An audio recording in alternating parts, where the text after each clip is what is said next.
Hello. Hey, from the quarterstars of Europe to the staffs of Shaolin Temple in China, the stick, pole, staff, cudgel, whatever you wish to call it, has been a universal and fundamental weapon. This is probably due to the fact that picking up a stick and clubbing your enemy with it was the very first form of weaponized combat used by man in human history. Now, Cold Steel, a brand which I've reviewed several times, who mainly produce slaughterhouse equipment, have released this poly staff for training and I guess combative purposes. I saw them on sale and bought one, so I thought it'd be a fun little review to test it out today. Hope you enjoy.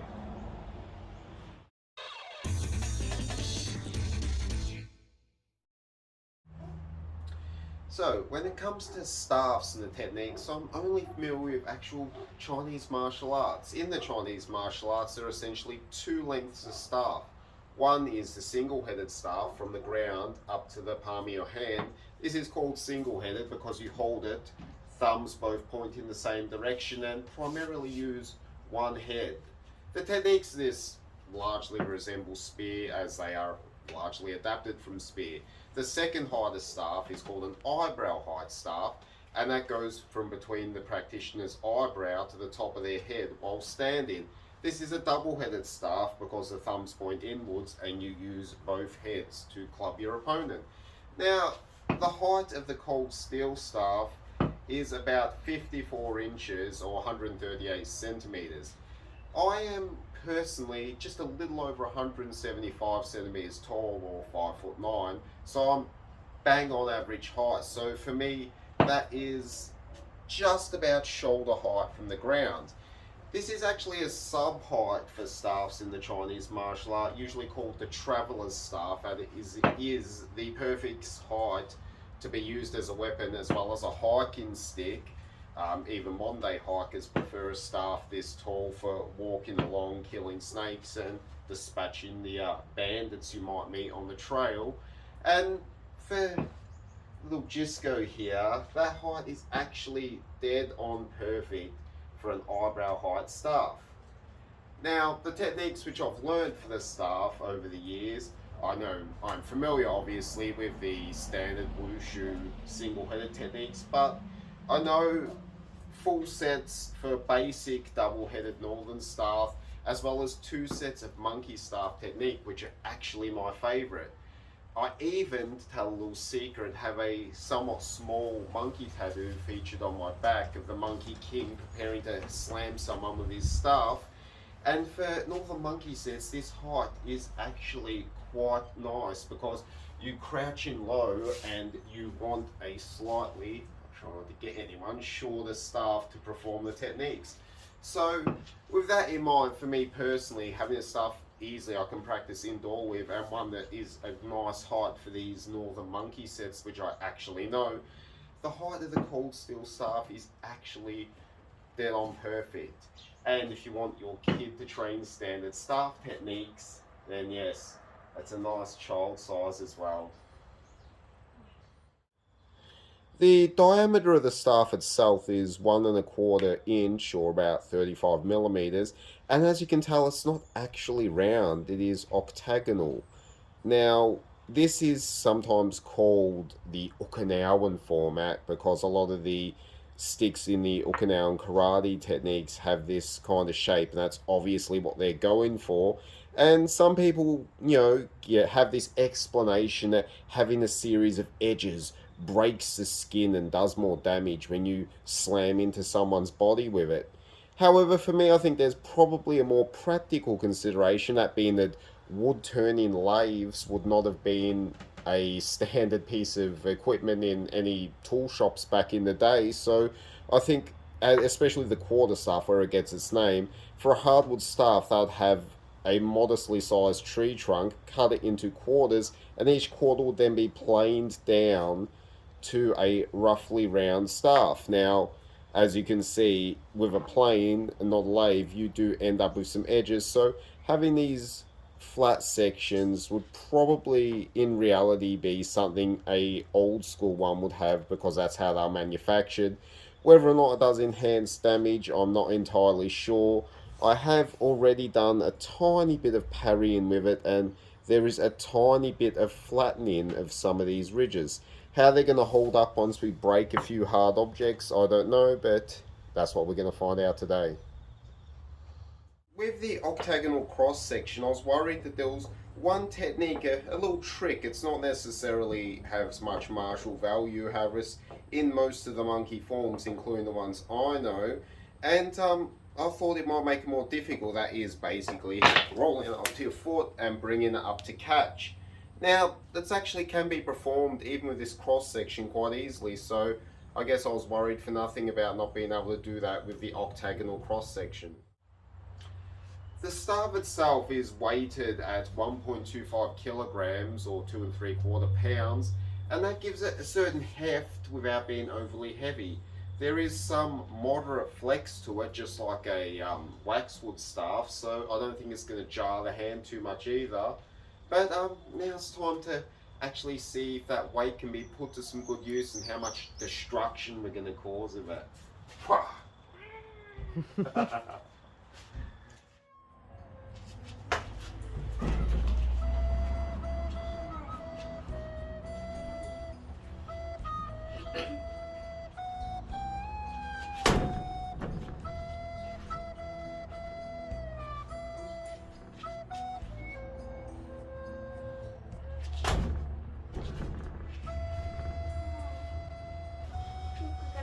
Get Dad.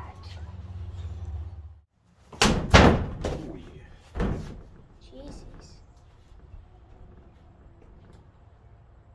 Nice.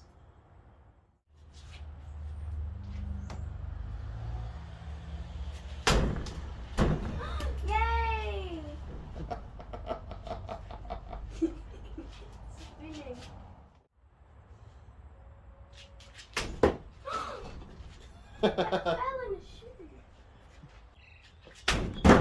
Oh, Wow. tore a big chunk out of it. Yay. Ah! Yeah. That's definitely going in. Ah! Oh! What a shot. Just stop it from swinging the stick to save time. Oh. Yeah, there you go. This kind of reminds me of something. Keep in mind, one of the monkey techniques is to deflect high and pop in low. But this is a bit too high for that demonstration, so we'll just do a pretty standard strike. Oh, Ooh. that was pretty ripe inside. Let's just go through the top now. Jesus.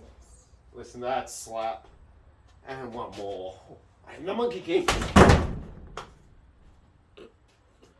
Right. Absolute destruction. Okay, so some cactus leaves didn't present much of a challenge. Time to move on to some ice blocks. Let's see how we go. Alright, let's try a standard short stroke.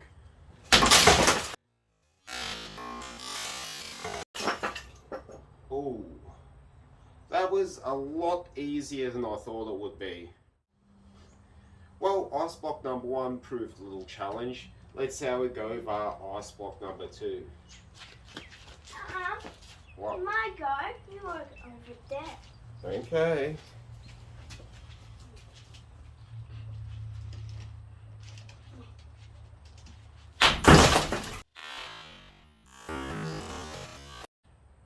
Well, the weight seems pretty good because even a young child can swing it and cause damage without it being too heavy for your arms. It's not too heavy, is it?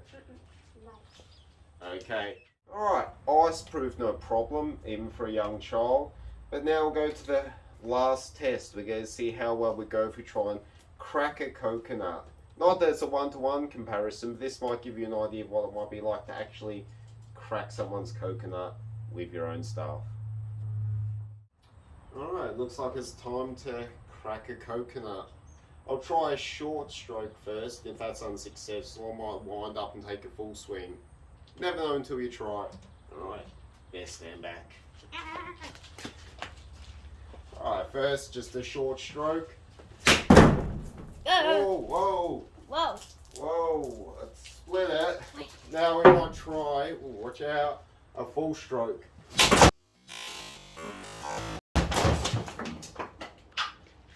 Ooh. Nice. I am not seeing any damage on the stick, so pass that test.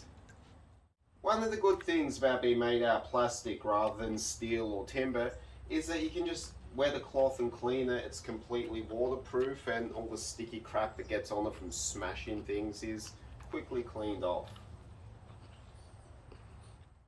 Now just surveying the ends here where we've done most of the impacts, you can see there is some slight damage. Nothing too major. Those of you might remember a video I done with a walking stick like this, and I attempted to break a brick with catastrophic failure. But yeah, there's just some surface level stuff, and on the other side there's a bit here, but nothing too bad at all. So I think it held up well, considering that we did smash some things, and I have been hitting things with it off camera as well. So in conclusion, is a cold steel staff worth purchasing? Well, I got this relatively cheaply, and it's done everything I wanted it to do. It's a perfect size for me to do the specific monkey staff techniques I like. It held up, it's easy to clean, it definitely smashes things, and that vibration, the flex in it means vibrations do not jar your hand. It is comfortable to use. What can I say? I definitely recommend it. How about you?